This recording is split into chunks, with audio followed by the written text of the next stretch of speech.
Welcome into this edition of Just the Truth. Glad to have you join me in the PhD Weight Loss and Nutrition Studio to lose weight for the last time. Visit myphdweightloss.com. A lot to cover today. The New York Post reported that a federal prosecutor who allegedly interfered in the criminal investigation of Hunter Biden to protect both President Biden and his son has recently quietly left the Justice Department. I'll give you all the details of that. Bad news for Illinois gun owners. The Supreme Court has allowed an Illinois law banning high-powered semi-automatic weapons to remain in place while lower courts are considering challenges. A North Carolina mom used a popular but controversial tracking app to catch her son having sex with his high school teacher in her car and has renewed the debate on whether parents should be allowed to monitor their kids' whereabouts. Have you ever thought about what happens after you eat that triple super burger with cheesy fries from the drive-thru at your favorite fast food restaurant? Once you hear this, you may want to rethink your choice of foods. And in upstate South Carolina, churches in the revival mode as they had a record number of baptisms this past weekend. This is some good news to end the week on. 864-477-JOEY, 864-477-5639 is how you send your messages via the Truth text line. Your voice messages are welcome as well, and your emails, joey@joeyhudson.com.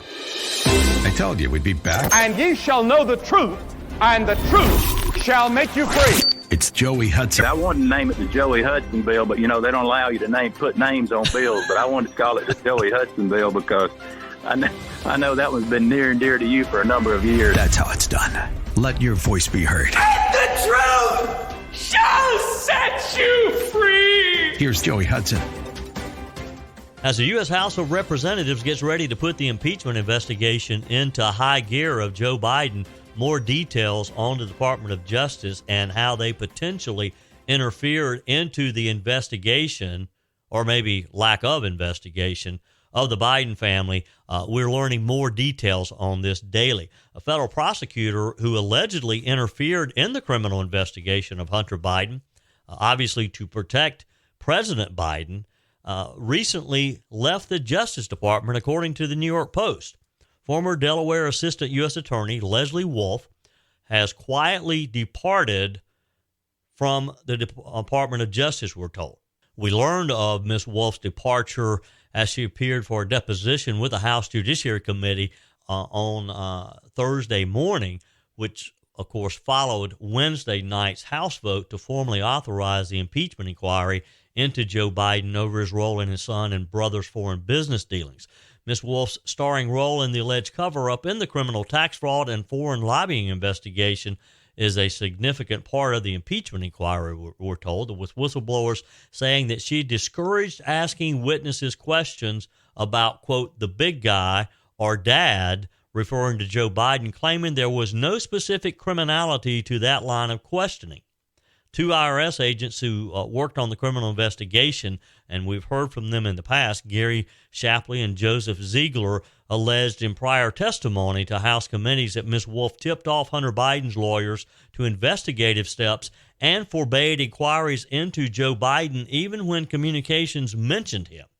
Wolf allegedly instructed FBI agents back in August of 2020 to remove any reference to Joe Biden from a search warrant affidavit, writing, "Someone needs to redraft the affidavit. There should be nothing about political figure one in here." Of course, she's talking about Joe Biden. Ziegler yesterday on a Fox News interview said, "That email, I think, is super important because it's one-off example in writing of the constant concern of following investigative leads that might lead to Joe Biden. The FBI agents who drafted that affidavit, they believed that they had sufficient evidence, probable cause, to support including political figure number one, Joe Biden, in that affidavit." The self-identified Democrat veteran IRS agent who has worked on this case for 5 years.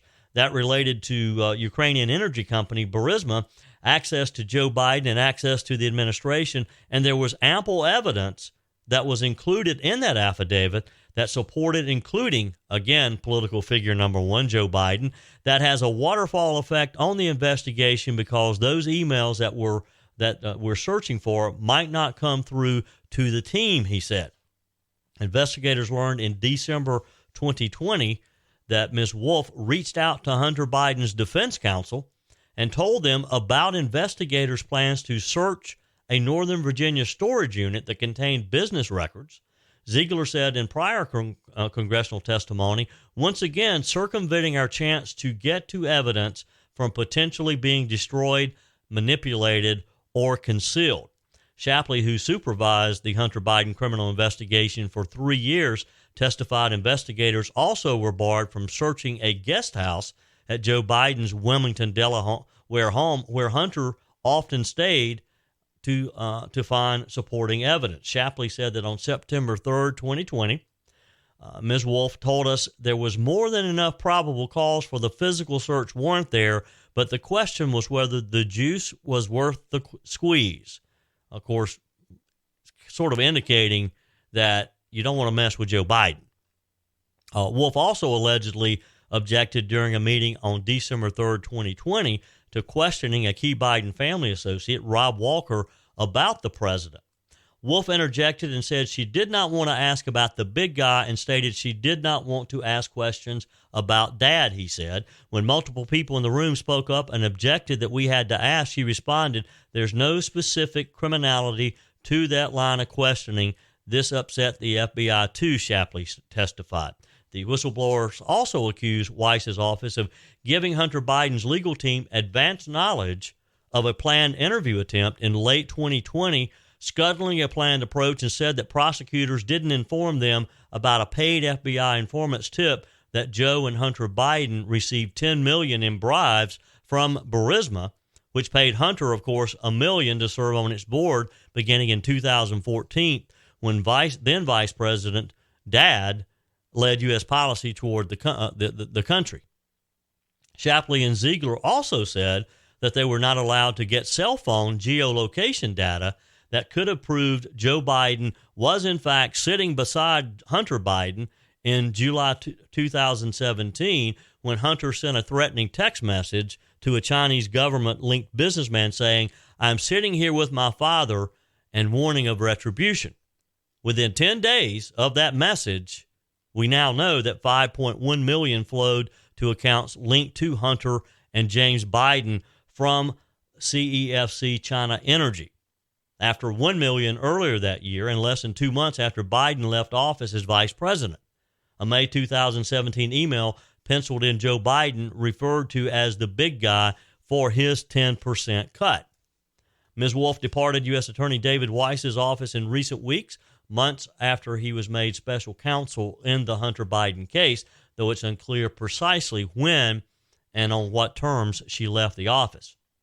A source confirmed her departure to the New York Post after it was first reported by Fox News yesterday morning. Representatives for Mr. Weiss's office did not respond to requests for comments. Wolf deviated from standard investigative procedures in a criminal investigation, according to House Judiciary Committee Chairman Jim Jordan. Jordan last month issued a subpoena to summons Wolf for a transcribed interview after the Justice Department evaded questions that she give voluntary testimony. Jordan said yesterday, when you get into Burisma, you get to the White House.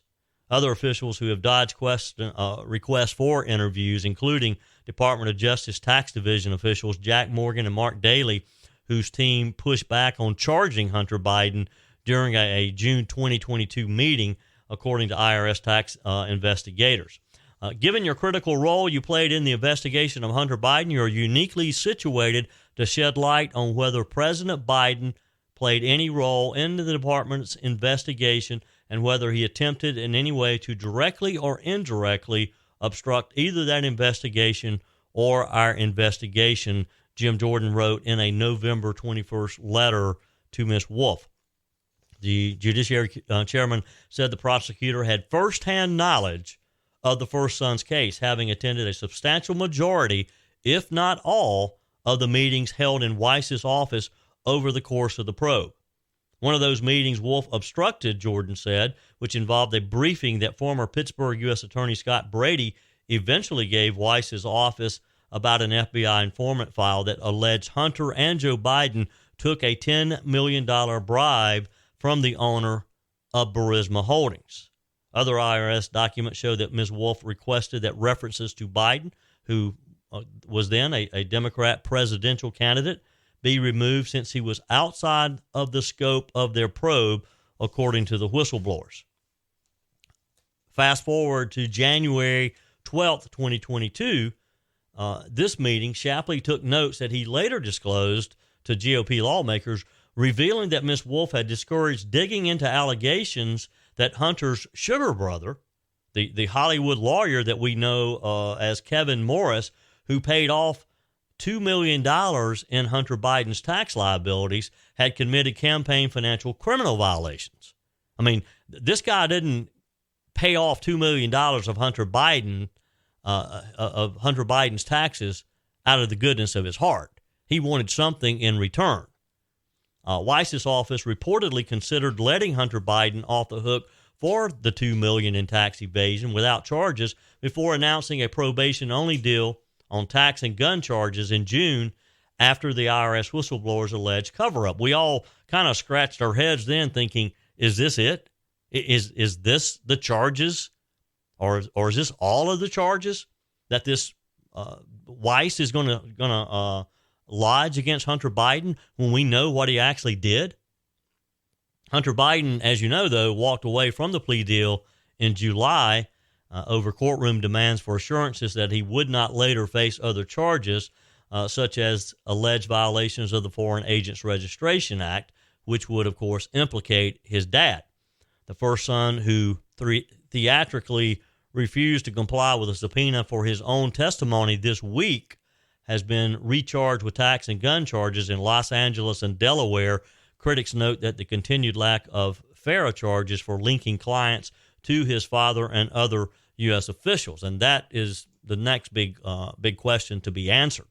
Fox News contributor Jonathan Turley on America's Newsroom yesterday asking or saying that the glaring issue in the Hunter Biden case is how the Department of Justice allowed early potential tax felonies against the first son to expire.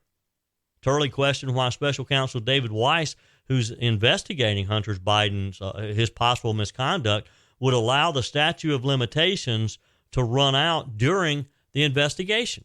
Well, things are going poorly, I think, for the Biden team. Obviously, this was not a great week.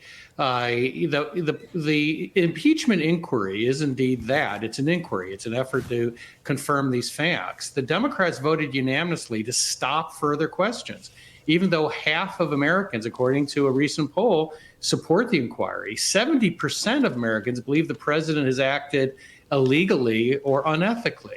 So these questions do have to be answered. Now, whether they'll be answered by Wolf is a very good question.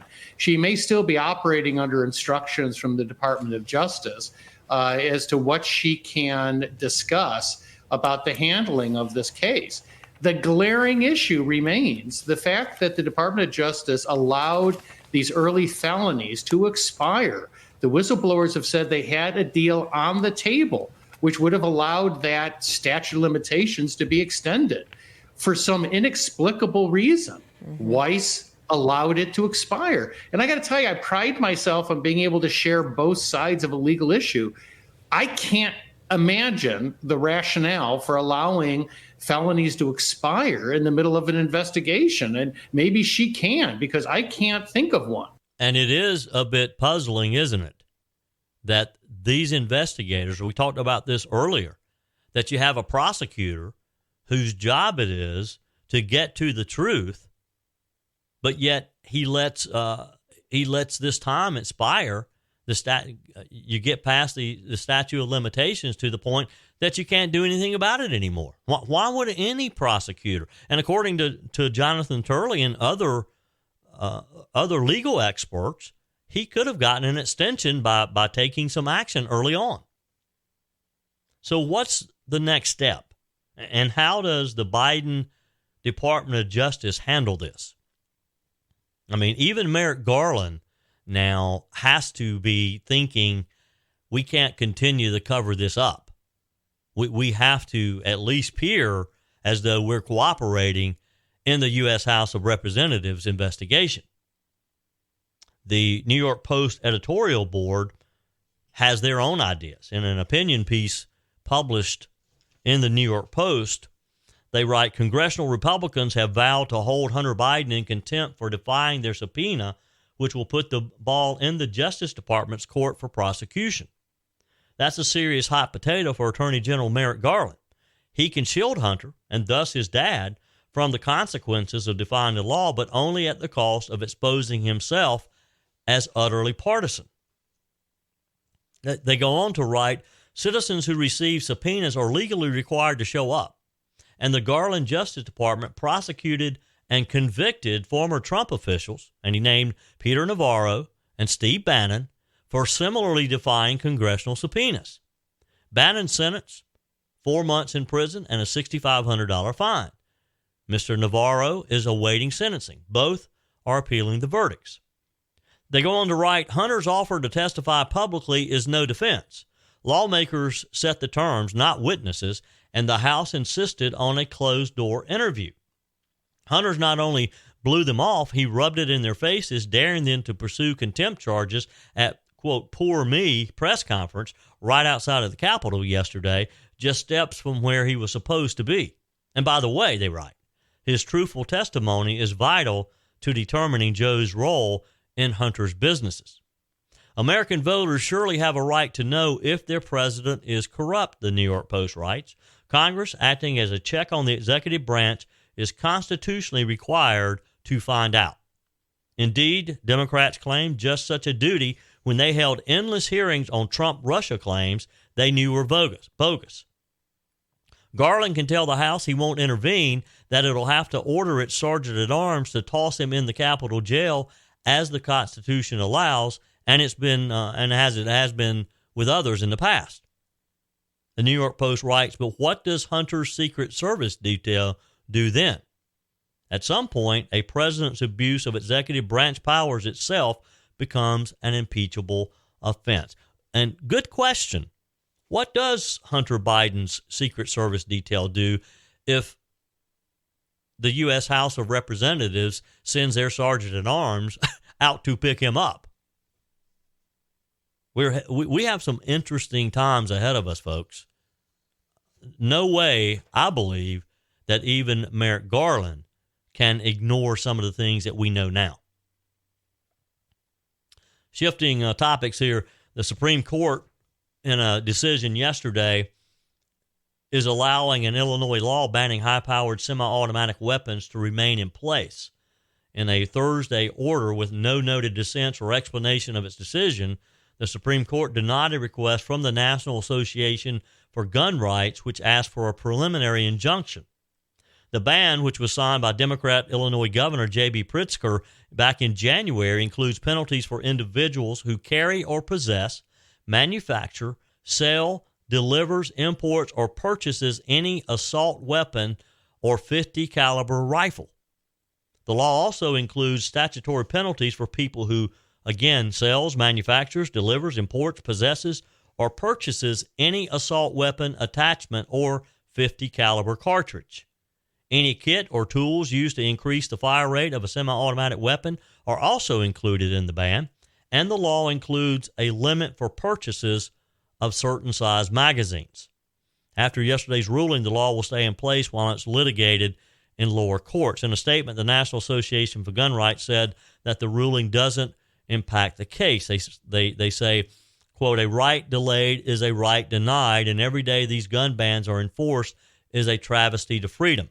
We will be back to the Supreme Court as soon as our legal team finishes drafting our cert petition, and they will have to decide if they really meant what they said in Heller and Bruin, said Dudley Brown, president of the National Association for Gun Rights. A 7th District U.S. Court of Appeals panel in November also refused the request to block the law, and in August the law was upheld by the Illinois Supreme Court in a 4-3 decision. People who previously possessed guns that would otherwise be banned by the law can still own them if they are registered with the state prior to January 1st, 2024. Now, you tell me, if you live in Illinois and you own one of these weapons that under this law are banned, can no longer be sold, are you going to go register yours? Are you going to try to meet the January 1st, 2024 deadline to register your weapon to supposedly take you out of being subject to this law? I don't think there are going to be very many people registering their guns. Do you? I certainly would not. I mean, aren't you, by registering, aren't you just giving the Illinois government the information they want to come take your gun? You're kind of waving your hand. Hey, over here, me, I've got one. I have one of these guns that you're banning. It'll be interesting to see if the U.S. Supreme Court eventually will step in. Here's a question for parents, grandparents. Is it okay to have tracking devices on your kids or your grandkids? A North Carolina mom used a popular but kind of controversial tracking app to catch her son having sex with his high school teacher in her car, according to reports. The unidentified parent had installed Life 360 on her son's device, and she grew suspicious after she was alerted to his absence from rugby practice. Evidently, this app will send a notification to someone if you get out of a certain geographical area. He was supposed to be at rugby practice. This Life 360 sent his mom a notice that he was not in the area where he was supposed to be, and that the app showed that he was idling near a local park. So the mother drove to the location. This was in Mecklenburg County, North Carolina, and found him with 26-year-old South Mecklenburg High School teacher Gabriella Cartea Neufeld. They were in the car, and they were doing more than just talking. We'll just leave it at that. After taking several pictures of the teacher's vehicle and license plate, the concerned mom called police to the scene, and Cartea Neufeld was taken into custody. The parent, police said, had heard rumors of her son's relationship previously and was already on high alert before she realized that her son had missed practice.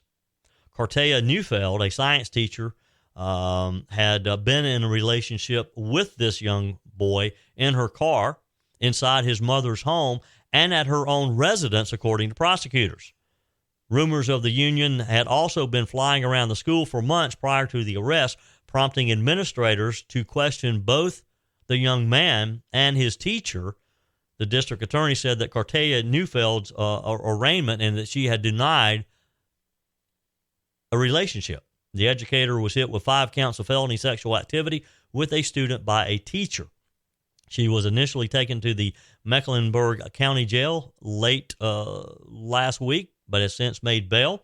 Life 360, which counts Mark Zuckerberg's sister Randy as a board member, has become increasingly popular with, quote, helicopter parents hoping to monitor their kids. The technology can ping a parent if the device holder is inside a speeding car or has left a pre-designated area, which was the case here.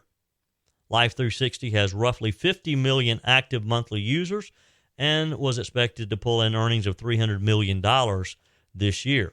But there's critics who question the app's all-encompassing and sometimes what they call oppressive presence and data collection practices.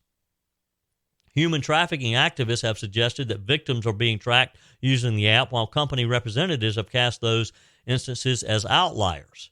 Teens and young adults whose parents use the app have also cried foul, with entire Reddit threads dedicated to how you can fool the device or disable it. Which leads me to my question for you today. Does a parent have the right to track their kids? If you have a kid who's living in your home under your supervision and you're suspicious of their activity, or if you just simply want to be sure they're safe, is it okay for you to put a tracking device on them? 864-477-JOEY, 864-477-5639. I really would love to get your feedback on this. All of you parents and grandparents, is it okay for a parent to put this on their child? I assume it goes on like their cell phone, or I don't know if it's cell phone or if it can be put in their vehicle. I'm not familiar with it. But just in general, is it okay to track your child? You can leave a voice message as well, and, of course, emails, joey@joeyhudson.com. Have you ever thought about what happens after you eat that triple super burger with cheesy fries from the drive-thru at your favorite fast food restaurant? I think this might be a good point to talk with you first about PhD weight loss and nutrition. Almost 3 years ago, I met Dr. Ashley Lucas and her team at PhD Weight Loss and Nutrition at their Greenville location. They have a location in Asheville. They have Charlotte, Lake Norman. And boy, am I glad I made that initial phone call, because I had a little extra weight that I wanted to get rid of. More importantly, I wanted to be healthy. And when you make that phone call and you start the PhD Weight Loss and Nutrition program, you can expect both. Why not call today and go ahead and set up your appointment, 864-252-4925. If you want to lose weight, but more importantly, if you want to get healthy, then you need to get started on this program, and don't wait till after the first of the year. You know, weight loss is one of the biggest New Year's resolutions. A lot of people make that and they don't keep it. If you get started with the PhD Weight Loss and Nutrition program, I promise you, you'll go into 2024 losing weight, getting healthier, and like I have for over 3 years now, be able to maintain that weight, because this is not a fad diet. This is a lifestyle change, and they teach you about your relationship with food, what to eat, when to eat, and how to eat.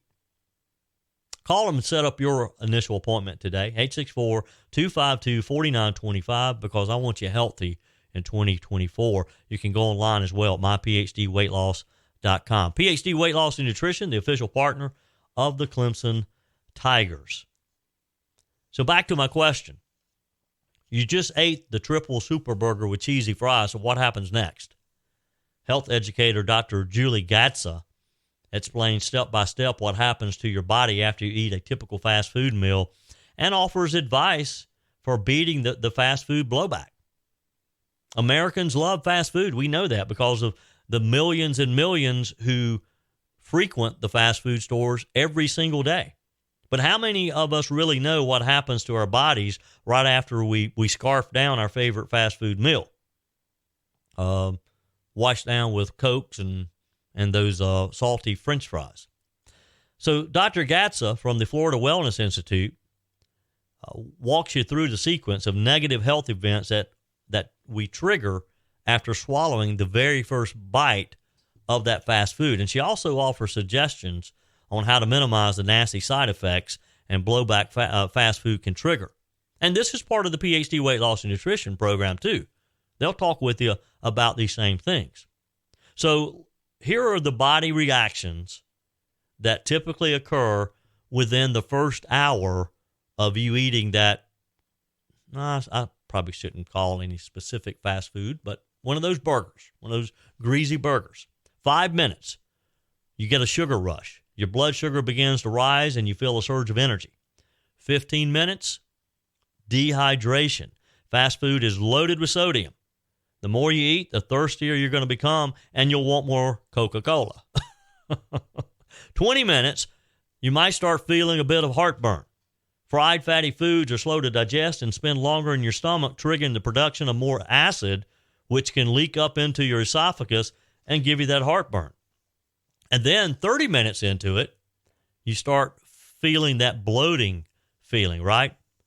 Food's not broken down and it sits in the gut, fermenting, making you feel bloated. Then 45 minutes after you've taken that first bite, your sugar then drops. You have a rapid spike in blood sugar.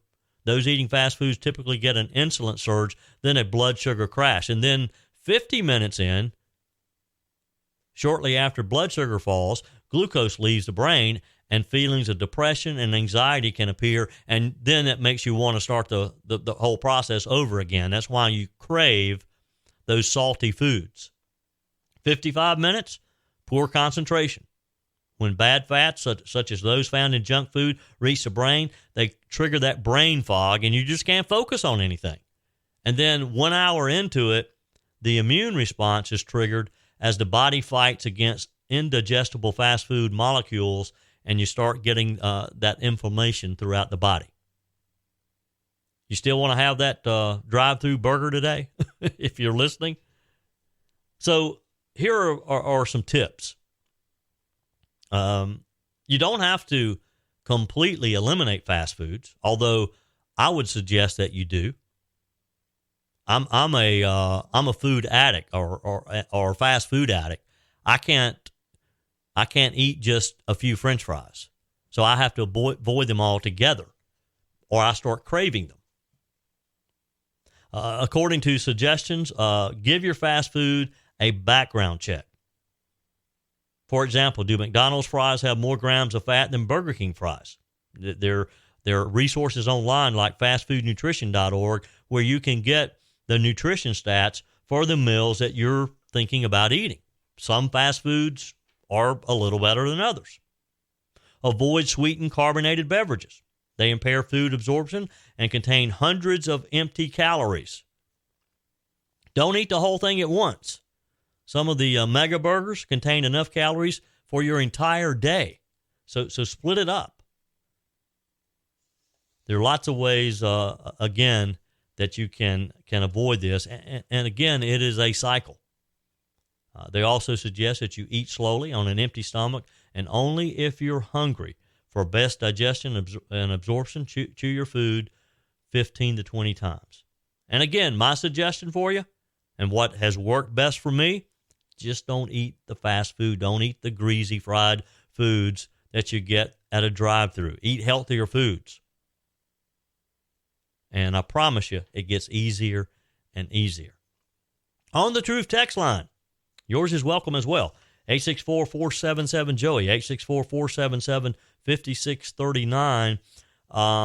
Texter says, hey, Joey, because of all the craziness, I just self-identify as an overzealous space dictator. Also, a nice thought exercise. If you can plant the seed for more dialogue with people that have TDS and ODS, not sure what that, Trump derangement syndrome. I got you. If you are a Trump fan, find 5 things he did that you disagree with as president, and then 4 to 5 nice things to say about others. If you can't, then you need to go back and do some serious pondering. Not everyone is evil, except, he says, Bill Gates or George Soros. We need to stop being divided. While I'm not a Democrat or a fan of Obama, there are things that candidates from both parties can do right. I think we as Americans need to find some common ground. I wouldn't disagree with you on the common ground part. Email says, I know you probably can't use this on the podcast, but thought you might like it. How is Harvard different from a porcupine? You know what's coming, don't you? The porcupine has all the pricks on the outside. Keep up the good work. I never miss an installment of your podcast. Thank you. I appreciate that, Ray. Appreciate you listening. And our text of encouragement today, and receive from him anything we ask because we keep his commands and do what pleases him. 1 John 3, verse 22. Thank you. Thank you for that. 864-477-JOEY. I'd love to get your text messages as well. And from a voice message from my buddy Dennis from Rail, Georgia. Hey, Joey, it's Dennis over here in Rail, Georgia. I just wanted to reach out to you and wish you and Peg a Merry Christmas and a Happy New Year, and look forward to talking to you one day, and y'all just have a wonderful, wonderful holiday season. Love you guys. Bye. Hey, good to hear from you, Dennis. You know, Dennis is one of my favorite people. He's the guy that I have mentioned a number of times who loves his My Slippers and actually wears them deer hunting. You know, I often tell you that the my slippers, that Michael and Dale invented the my slippers to be worn anywhere. And Dennis proved the point by wearing them deer hunting. So go to mypillow.com, use promo code Joey, and you can get a great deal on my slippers and everything else, and free shipping right now. So mypillow.com, use promo code Joey. So is there revival going on in upstate South Carolina? An upstate church had a record number of baptisms this past weekend. This is a great way for us to end our week. First, let me tell you about Discounted Appliance Warehouse. Portions of today's show brought to you by Discounted Appliance Warehouse. Are you tired of buying appliances from inexperienced sales staff who have absolutely no appliance knowledge? I mean, you go in one of the big shiny box stores and you ask about a refrigerator or dishwasher or washer and dryer, and you get that deer in the headlight look because they don't have a clue. All they know is that they're on aisle 39. And appliances are a big purchase. They're not cheap. So you got to get it right. You need to be able to purchase what's going to be best for you and your family, and hopefully is going to last you for 10, 15, 20 years. Well, that's what you're going to get when you go to Pickens to Discounted Appliance Warehouse. They have an A+ Better Business Bureau rating, nearly perfect reviews on Google, and Jeff and Johnny and the whole team at Discounted Appliance Warehouse, they have the knowledge that you need to have confidence in your purchase. They'll show you around the warehouse. At any given time, they have about 1,500 appliances waiting for you. You can buy today and use today in many cases. They have an award-winning service department, extended warranties. They've got you covered well after the sale. So if you're in the market for a new appliance, make that short drive over to Pickens, to Discounted Appliance Warehouse. Find them online at dawpickens.com, dawpickens.com. So this is a great way for us to end our week together. I appreciate you joining me on Just the Truth. A Baptist church in upstate South Carolina baptized 141 new believers last Sunday, a feat that its pastor remarked was unimaginable. First Baptist Church of Simpsonville, it's a multi-site church in Simpsonville, South Carolina, welcomed the influx of believers following a month-long evangelistic series on church ordinances. Senior Pastor Wayne Bray said, quote, "We have never seen anything like this in our church. To think that 141 people followed the Lord in baptism is truly unimaginable for me. I feel so blessed to be pastor of this upstate church." According to Pastor Bray, this number of new baptisms dwarfed a typical 30 to 40 baptisms that they would have in their 6-site church per month. Though his church did push November baptisms into December, he said, to coincide with their series on ordinances of baptism and the Lord's Supper. The pastor said that the 86 baptisms that were scheduled for last week exceeded his expectations. He said, "Our hope was to have someone scheduled for baptism in every service on every campus. By Friday, December the 1st, we already had 86 baptisms scheduled all across our campuses. This was overwhelming, but it gave us even more confidence to preach the gospel on that Sunday," he said, expecting the Holy Spirit to move. Well, the Holy Spirit did move, because on top of the 86 scheduled, 55 more people decided to receive the sacrament of baptism on that day. Bray, along with more than a dozen other pastors, preached their sermons before praise and worship to be able to handle the demand for baptism across each of the church's 6 locations that day. He said the strategy was to allow time for spontaneous decisions to be confirmed by counselors prior to being baptized. He said, "We were very careful to make sure every decision was confirmed, turning away some people who needed more time to talk through their decision."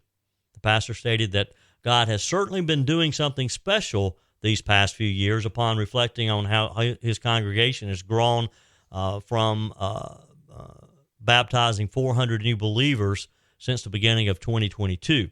Total membership at the church has increased 57%, he said. In 2014, they had just over 4,000. Today they have just over 7,000. Again, they have 6 locations. Pastor Bray told the news media, "We don't believe that God's recent activity in our church is an accident of an exception in his eternal plan. In many ways, we credit his recent work to be a radical balance of truth and grace exemplified by Jesus in John 1:14.